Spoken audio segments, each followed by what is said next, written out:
Welcome to Business Leaders Coach, the podcast that educates, equips, enables, and empowers you to grow yourself, your business, and enjoy your life. My name is Toyoshi B, and in this episode, I'm so excited to have our guest, Jasmin Thomas. Now, Jasmin is a passionate entrepreneur, a woman on a mission. She was recently featured on Virgin Startup with the title, "This is what a founder looks like." She has an amazing story about how she ended up funding and starting her own company and is now on a mission to change the femtech space. Jasmin, welcome to the show. Thank you. Thank you so much for having me. As always, an absolute pleasure speaking with you. Yes, it's definitely a pleasure, and I'm sure we're going to get a lot out of this wonderful conversation. So your story is amazing, but maybe you can tell our viewers what got you to start your own company, because I know that there's an interesting story behind that. Yeah, of course. I mean, I worked at S3 with you for many, many years. I think I started in 2000 and 10 years ago, whatever, 10 years, 2011. And actually so I was working in recruitment for years, and what actually happened is in 2015, I was diagnosed with MS, which is multiple sclerosis, also an autoimmune disease that affects the nerve endings of my brain and spinal cord. It also just so happens that the day after that, I just started working in Real, jumping from Huxley to Real. And the first client they gave me was one called GW Pharmaceuticals. So they are the biggest medical exporters of cannabis globally, and they have a drug out, and that's been through clinical trials. And it just so happens the drug is for MS. Mm-hmm. So, at this time, I was looking at exploring alternative medicines because I wasn't able to accept any disease-modifying drugs. And given that I was working with GW at the time, I had a really good understanding of cannabis-based drugs, side effects for MS, and the benefits that it could have for me. So that just led me to do loads of research, get loads of information about it. I went to loads of different sort of trade shows, dragged my mum to way too many cannabis festivals than she would probably like or hope for from her 25-year-old daughter. But we went to Spain, to Prague, to Las Vegas, and we basically just went on this mission to really research and find out as much about medical cannabis as we could. My granddad is a Rasta, he's from the Caribbean, and he had been long preaching our whole life, the medical benefits of cannabis. And we really just yet to really understand it and kind of really grasp the what he was saying. So from then, I became very passionate about cannabis and what it could do for my health. That led me to start Ohana, which is an all plant-based natural skincare routine that utilizes CBD and other plant-based ingredients to put your well-being first.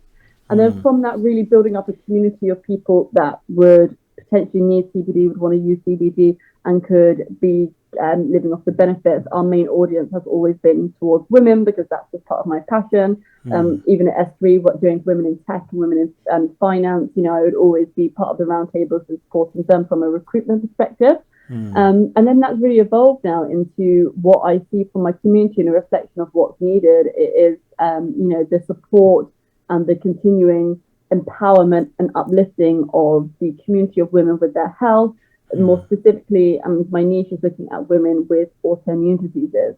There are 4 million people in the UK with an autoimmune disease, and 80% of them are women. So this is, we're having a really big impact on our health. And because of the lack of data and being left out of clinical trials through, drug development in the whole of history, maybe included in the last 20 years, we have a lot of data gaps that we need to fill in order for us to answer these questions as to why women's health is being impacted at a far greater rate than men, and what we can do through technology and through advancement to, close in on this gap and help women as much as we can, and, allow women to take control of their health. That is my story so far.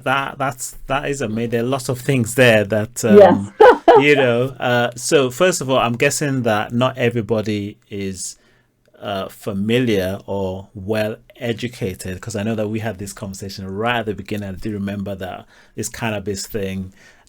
Please help me understand. If you remember, we had that conversation. I think when we sat together at one point, and maybe you can sort of help people to understand the distinction, so that people understand, the nuances around this and how they are, the benefits and the specific type that from what you know.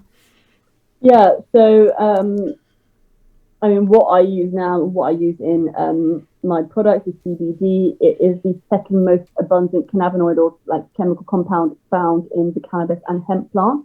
More specifically, what I use is from a hemp plant, which makes it totally legal.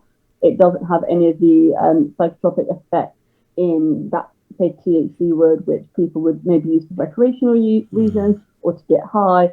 CBD is much more non-psychotropic. It works on different parts of our system.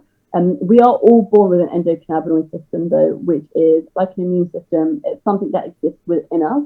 And when we consume cannabinoids, it interacts with that endocannabinoid system. So we get it from different foods and different plants. And it is something that our body is set up and ready to work with. So I do feel like, it's definitely a really interesting medicine, because it is obviously meant for us. If our body has a system and a pathway for it to work on, then in the grand scheme of things, it was probably designed for us to use in some way. Yeah, no, that's good, and I think it's good for people to understand that. But as I'm sure you would know, that I'm sure there are quite a number of people that are uncovering these things, or as you said, yours is very personal because of your health situation. But not many people will end up starting a business around it. So obviously that makes you quite unique. So what was it that made you then think, I need to turn this into a business? And what sort of were some of the motivations around going down that path? The 28-day holiday allowance that I was allowed at 3 did not suit me at all. There was an absolute multitude of things. I did really feel like, I'm a keen traveller. I did really feel like, not being able to work from home when you wanted. Obviously, post-pandemic, things are different. So this was like 3 years ago. Not being able to work from home when you wanted.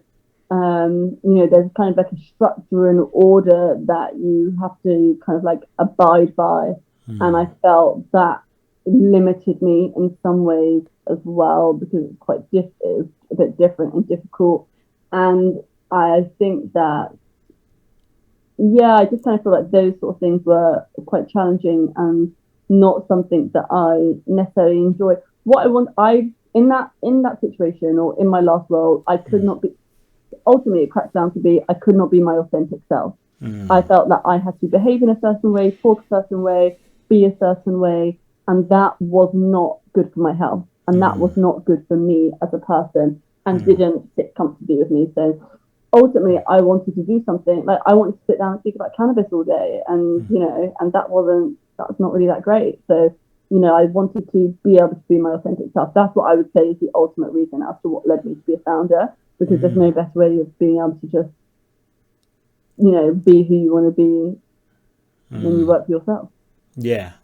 So obviously, I guess for most, small business owners in particular, once you start your own thing, you realize that there's some different skill sets that you now need to, bring on board or quickly accelerate your learning. So what were some of the skill sets that you realized that you needed to add to the skill sets that you already had, obviously? Financial modeling. Okay. Got a C in math, very basic. Didn't enjoy math at all. Things like that, coming up with a financial forecast, being able to put that together for a deck when you're going out for investment, and really explain to people that are going to trust you with their money, how you're going to turn this into a 10 times multiple. It's very, I found that in the beginning very tricky. But what I have learned, and what I found very interesting, I thought I wasn't good at these things like 3 years ago because they just weren't in my everyday skill set and I didn't have to be good at them. And now 3 years later, I'm like, oh, I've actually learned all these things. So it wasn't that I wasn't good at them. It's just that I didn't know and I didn't have the learning of it or kind of the experience of it. So now, I'm a lot less intimidated by a financial model. But I feel like that was my biggest kind of learning curve was that really. And what else was there? And it's also, to be fair, from the beginning, I've always been very good at, I am not a master of everything. I know what I'm good at. I know, I remember back in the day, Toye, we do those personal profiles and kind of like, who are we? I'm a campaigner. I'm a leader. So I know that they are my strengths and what I can play to and what I think is good. And then I'm really good at placing those people around me that are amazing, far better than what they do. But what I can do is tell them the story and tell them the vision and get them to buy into the vision to join me on the journey. Well, those are some fantastic leadership skills, obviously casting a vision. You taught me it all. Now, obviously, being a Black woman in business, an entrepreneur, I'm sure there's a lot of things that, you would see that even someone like myself might not be able to see. Maybe you can tell us some of the things that you realized, obviously, coming into this entrepreneurship world that you uncovered, and maybe things that have added to you being on this mission. Yeah, definitely. I think, women, like I said, like women through any kind of industry or any profession I've worked in previously have always been at the forefront of my mind. You cannot help but always recognizing yourself as being a Black person in any profession, I personally think as well. Just because, if you're assertive and you have a certain tone, it could be perceived as very different as to what a Caucasian counterpart would be, and that was kind of like some of my previous experience. But I also went into this, even though that was my experience, I did also go into it quite naively. I started the business with a co-founder who was male. I mean, we don't work together. We're still best friends. We don't work together anymore though. But whenever we went to a bank, the questions were like pointed to him. It's like, and he's like, no, I'm not the director. Like, I can't sign for this. Or when we go into investment meetings, it's like, all the questions and everything's directed at him. And he's like, I don't have the answers. Like, this is Jasmin's gig. And then even when you start looking at it, like I sat on some panels before, and then you really start unearthing the stats, like only 10 Black female founders have gained VC money, in the UK. And like, I can't remember exactly, but in a long time, basically. That's obscene. Like, it's like we are, as a woman, as a female founder, you're already only getting 0.2% of the VC funds that's getting distributed, every year. Being a Black female founder, you're going down to 0.002. Wow. I'm more likely going to win the lottery than get VC funding. So I'm doing the lucky dip every week because it's 184 million this week, and I'm more likely to get that than I am VC funding, which is, terribly scary, especially when you consider, female-founded business have a 30% better return on investment. And we're working in a space now where it's like, there is, thank God, we are seeing better demand and better understanding of female health, but not only female health, Black female health, where you are 5 times more likely to die in childbirth, where you are 3 times more likely to have breast cancer. So these are all really, really important issues that we have to address.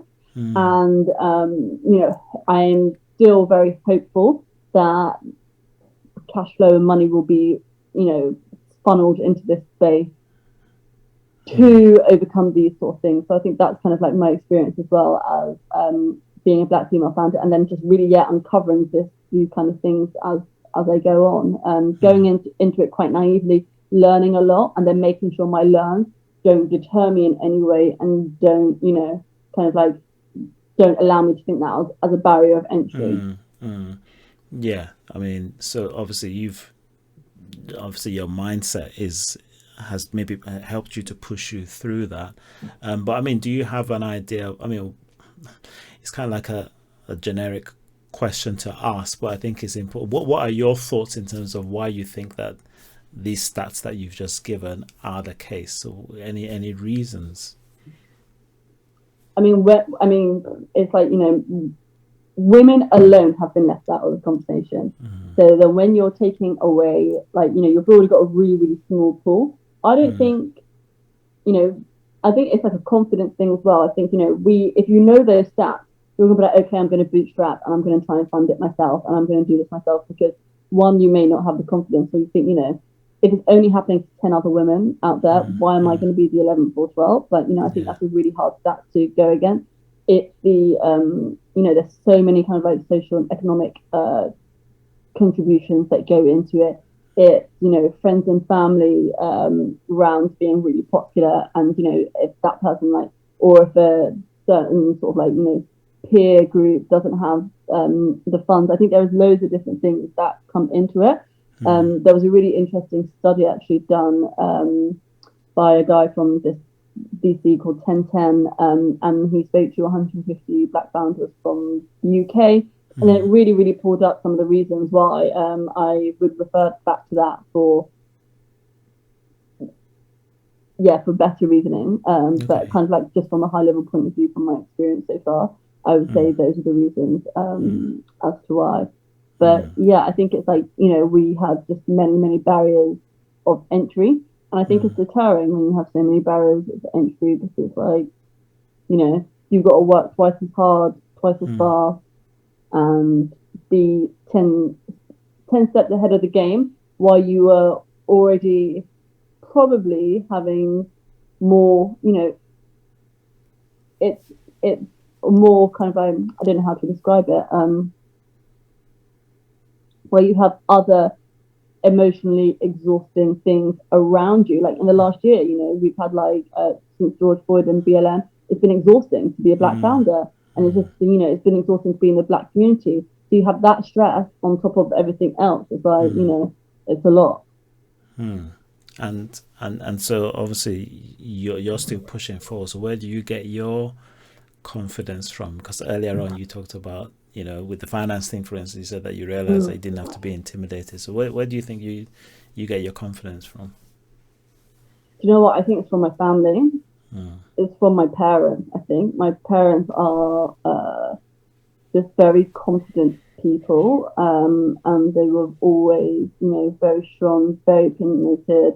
I mean, my family in general is, I feel like I had examples as well that you didn't necessarily have to have a degree to be successful, and that, there were people from my family that were successful that, I was like, oh, cool, if they can do it, I can definitely do it.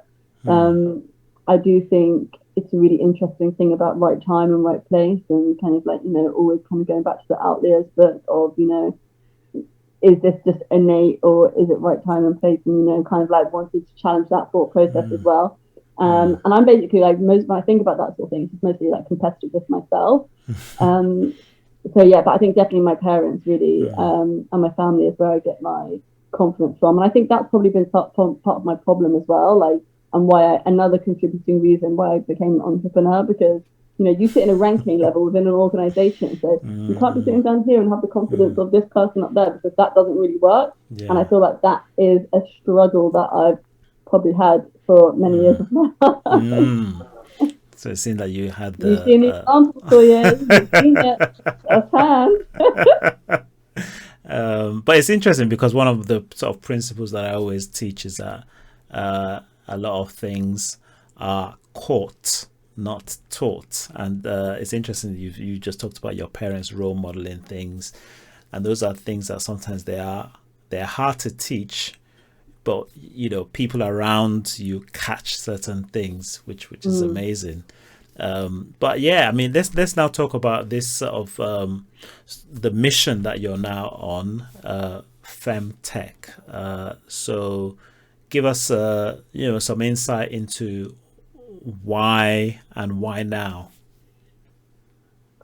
Why now? I think, we are in a time and place in history where it's like, why not? But when I say that, I think that we're making loads of advancements, then you just look into other countries and you're like, actually, the advancements are very siloed to the Western world and the Western culture. But us as women, I feel like we are more empowered, more enabled to do kind of like work, be entrepreneurs, and do things for ourselves more than ever. I think I see that even with myself, having a 10-month-old baby, I'm still able to like work every day, pursue my passions and career. And, it's just something that we are set up in a society where we can do now. What was the question again? I've actually forgotten on that. Yeah, about femtech. Femtech, yeah. So female technology, and I think, there is now recognition that we need to bridge the data gap and to provide better. Most women for their time of the month, they are going to rely on paracetamol and ibuprofen. These are drugs that were designed over 20, 30 years ago. No women were using the clinical trials. We have no, clinical data of long-term useful outcomes for women, apart from anecdotal, apart from, what we've seen happen just in real life.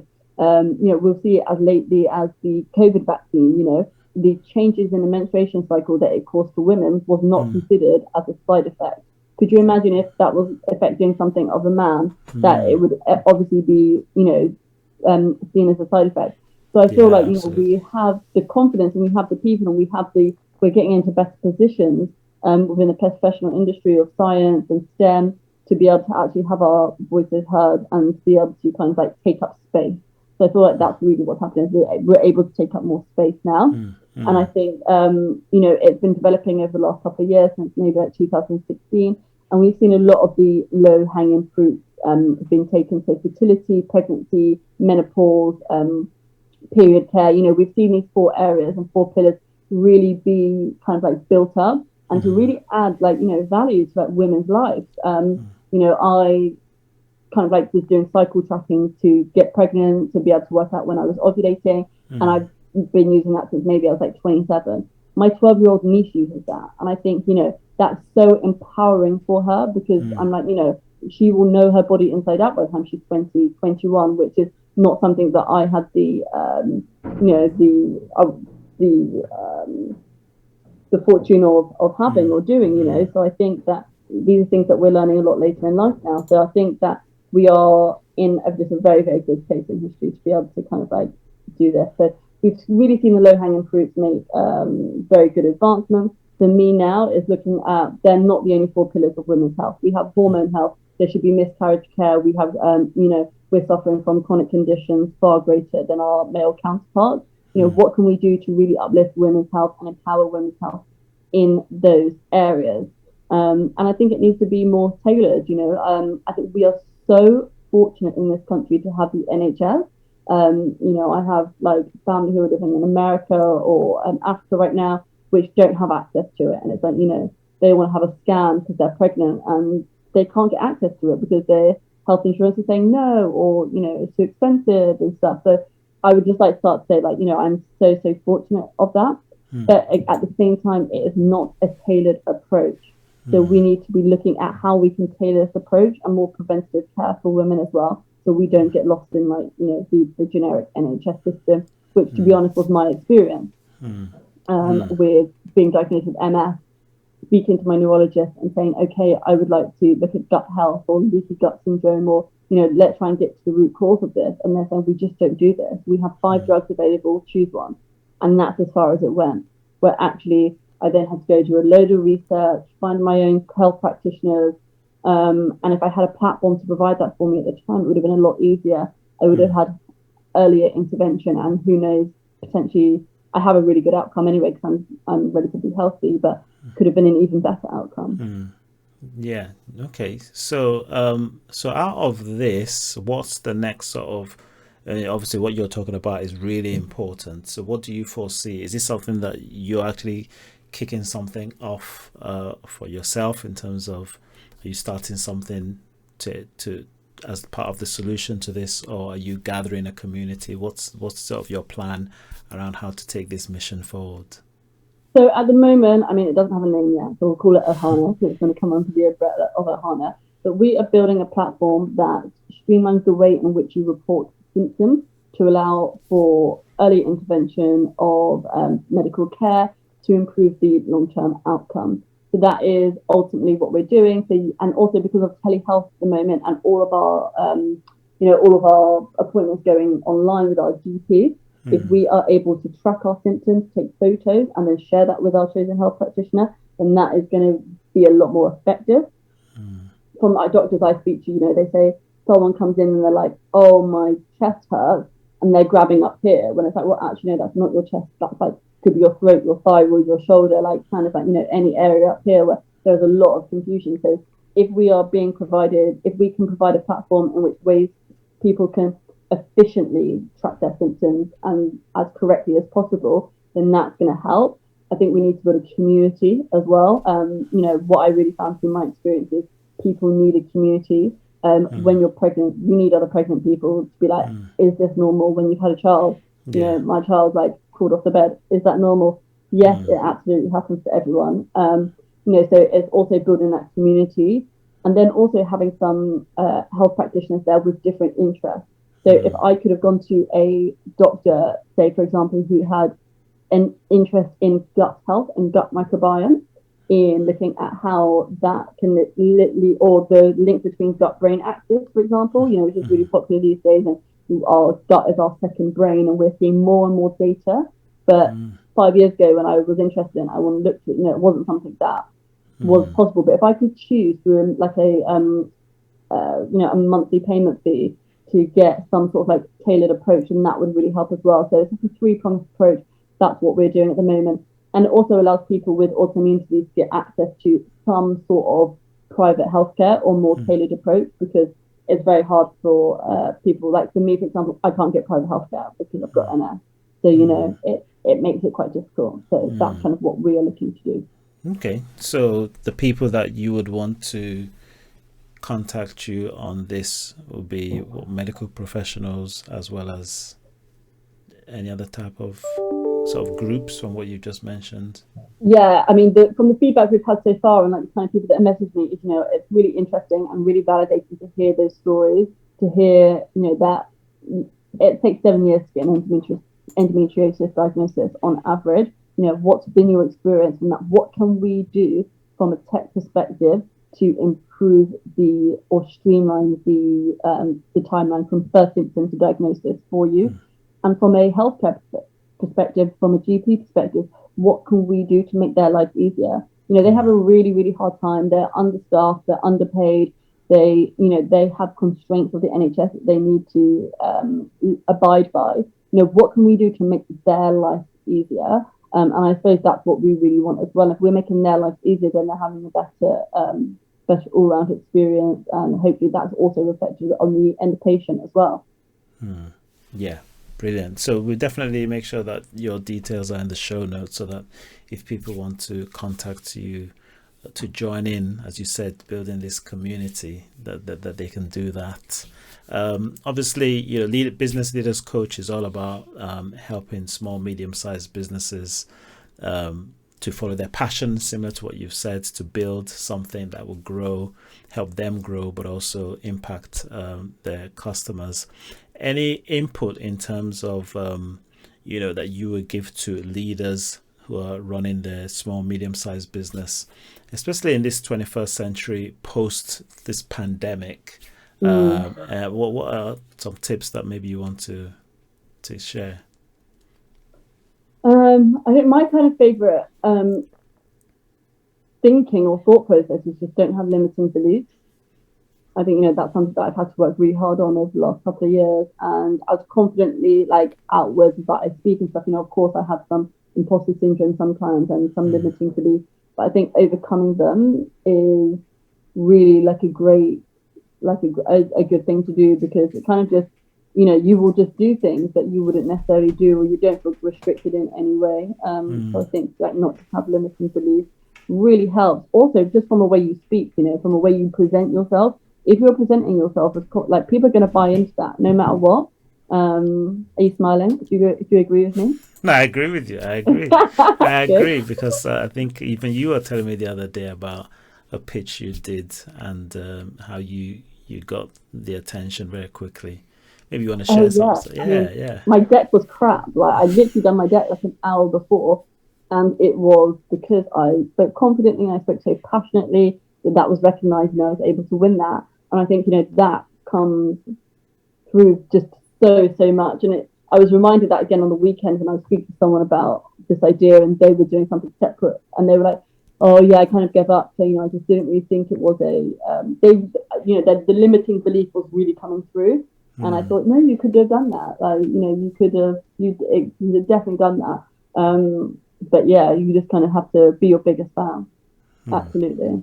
Yeah, absolutely. And as you think into the future, obviously what you're talking about, there are things that are going to change how we do things in the future. I mean, even this, what you just mentioned in terms of the femtech and how we handle our health and even, so what are some of the things that, you foresee, I don't know, 5-10 years trends that you would maybe see? I think this is maybe how things would eventually end up operating. I think there's going to be way more technology integrated with the NHS and NHS recommendations for apps to use as well. I think there'll be far greater emphasis on community as well, and that there will be a ready-made community for everybody to join and to be a part of to suit their specific needs and niches.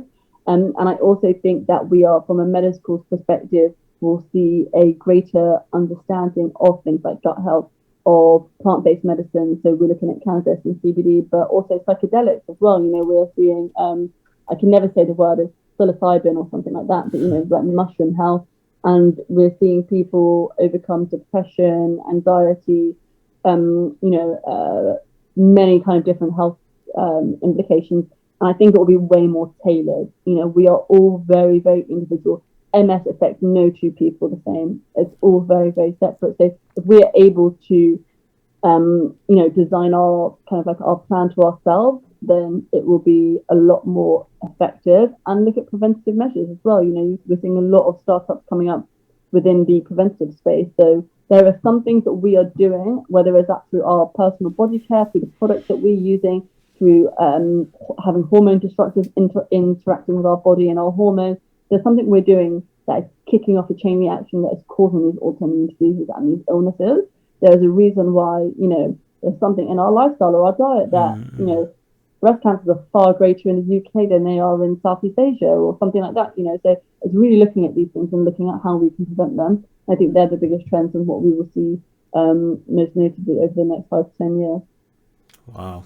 Yeah, spot on. I totally agree with you on that. Things will radically change. Just as we begin to wrap up, let's talk about your own sort of, how do you learn? How do you love to learn? Me, I love reading books. So, I mean, what is it for you?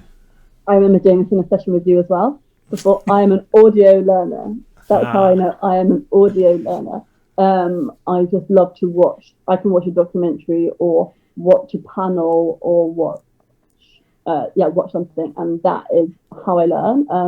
I do like reading. I'm going to read this. This is just coming through the post actually. Okay. It's called Fundraising by Ryan Breslow, and it's really short as well, which is like good for me. It's good. But I'm not like an avid reader just because I just like time does not permit. I got into the bath to read this yesterday, and my child screamed the house down until I got out. So it's just very limiting with what I can with reading, but.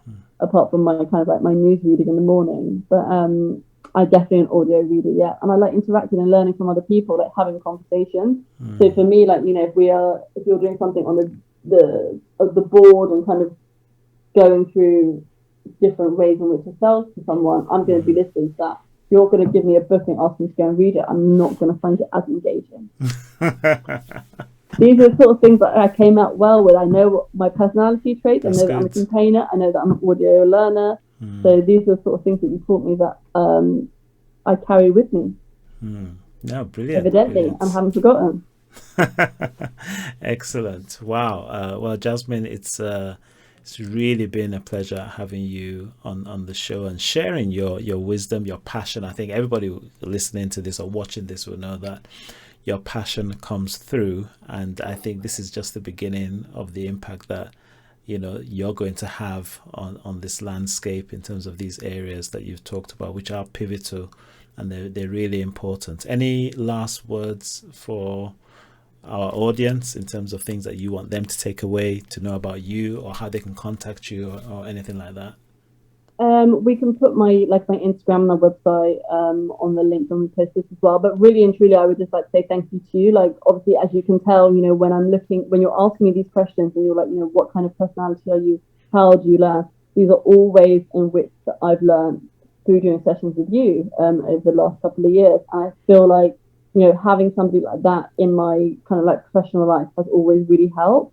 And it's obviously things that I've very much kept on to and has sort of like carried me through. So I'm just very, very grateful for you for that and for those teachings and learnings. So I'm just very thankful. So thank you, Toya. Well, it's a pleasure. I wasn't expecting that, but thanks a lot, Jasmin. And so thank you so much. I'm sure we'll have you back again. But we wish you every success on all these endeavors as we celebrate you as a mom as well, a woman on a mission. Exactly. But thanks a lot. Thank you, Jasmin. Thank you. All right. Take care.